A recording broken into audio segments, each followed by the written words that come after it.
Welcome to the Fixstars AI Booster. This is a list of the dashboard. There are two starting points. The dashboard for those who want to analyze performance is called Performance Overview, and then the dashboard for those who want to analyze from a cost perspective is called Cost Overview. The Cost Overview is available in both dollar and yen displays. First, let's look at the performance side. This screen is a dashboard for those who want to list the performance metrics of AI workload. You can change the time interval. This interval refers to the sampling interval. If you select Auto, it will adjust to a good interval. Now, let's look at them in order from the top.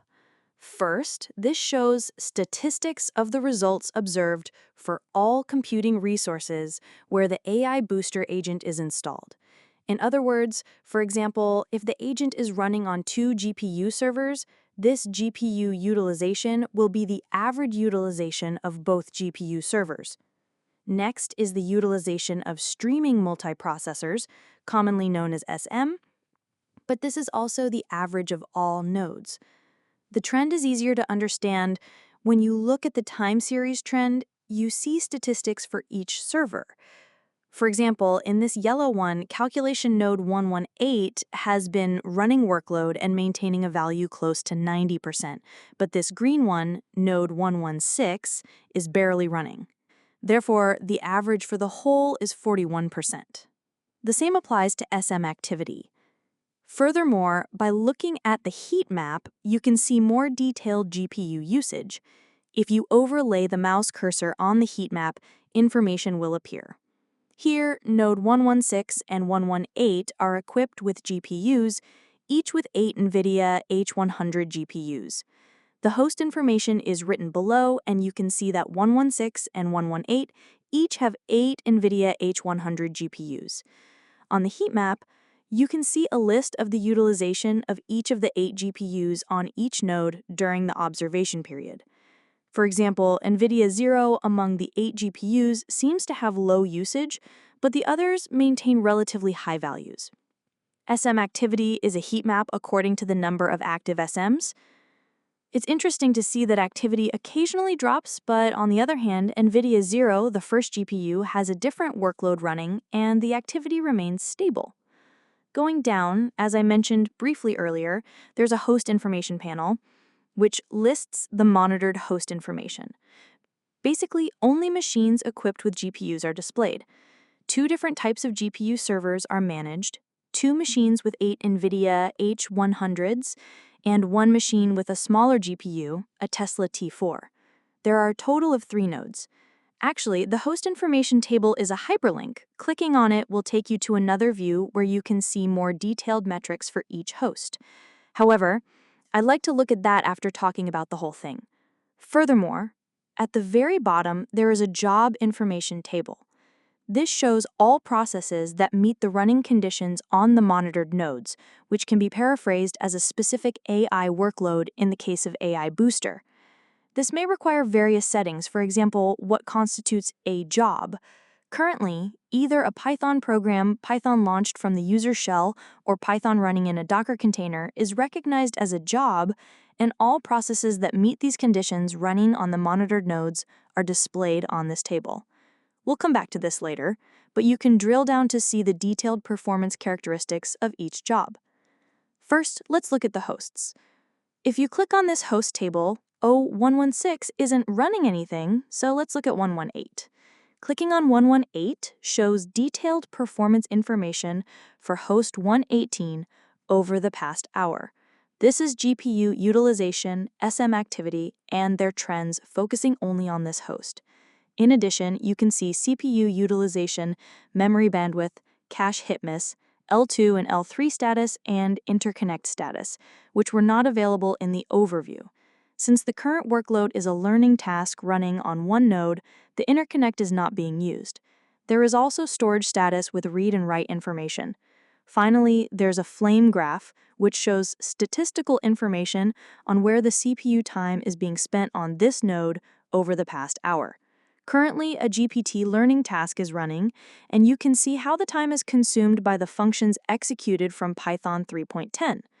The flame graph can be drilled down, allowing you to focus and unfocus to see where time is being spent within specific function blocks. Now let's go back a bit.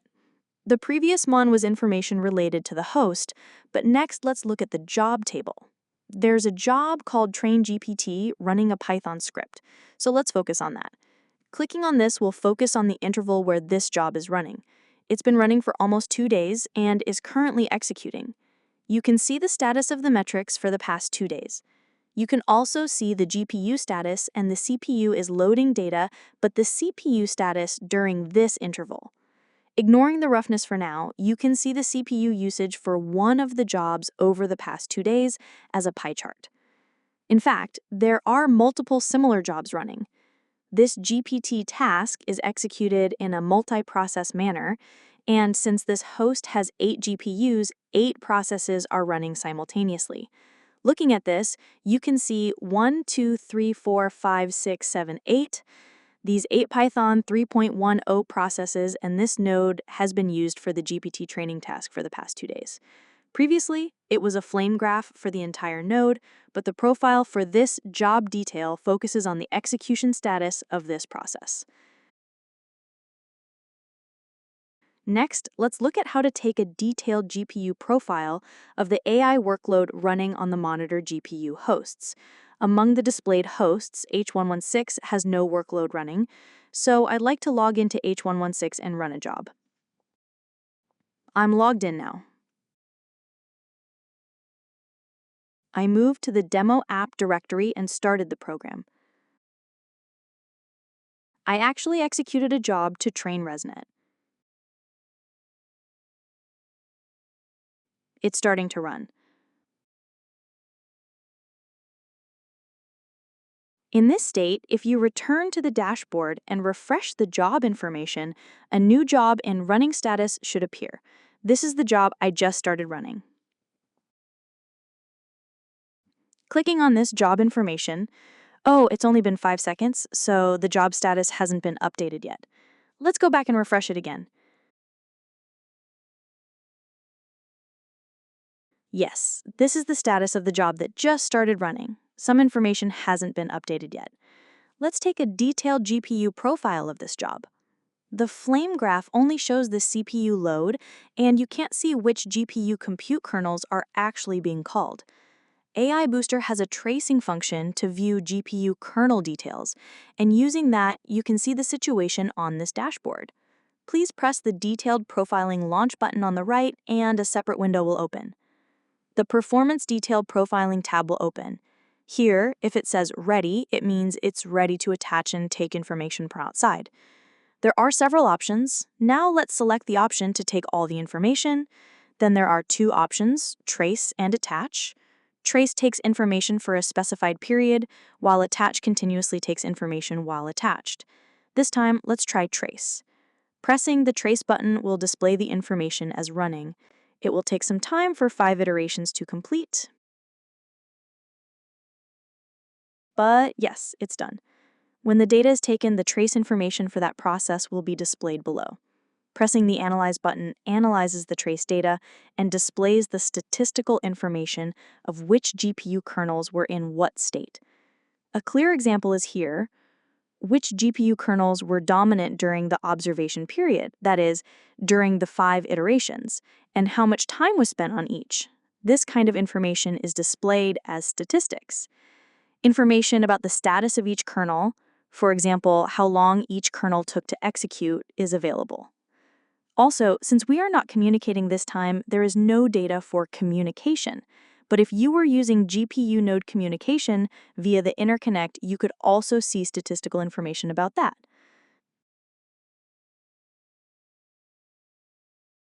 There's also a trace view, which allows you to view the trace at a more detailed level.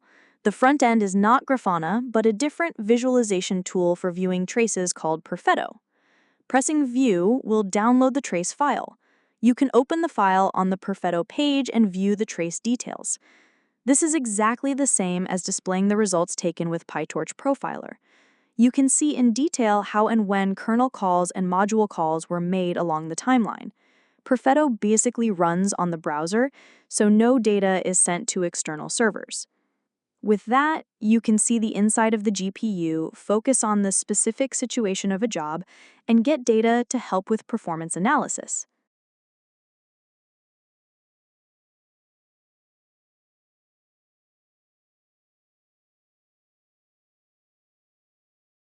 Next, cost overview.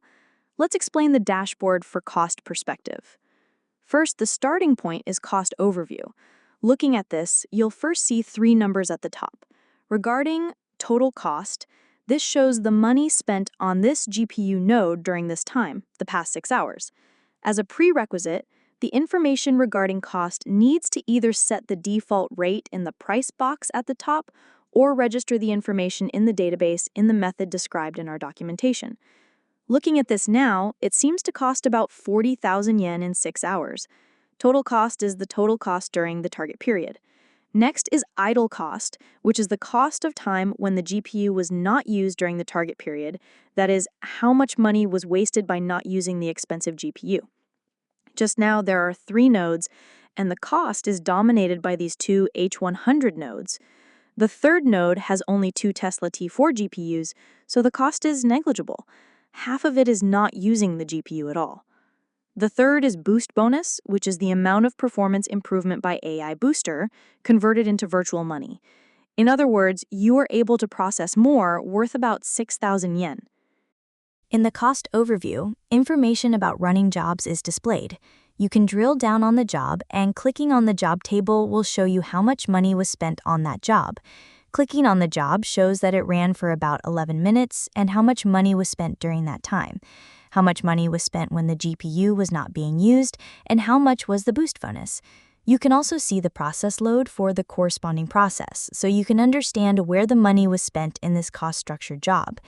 In this cost detail view, you can see information for each job, such as cost-related process ID, execution time, total cost, idle cost, and bonus.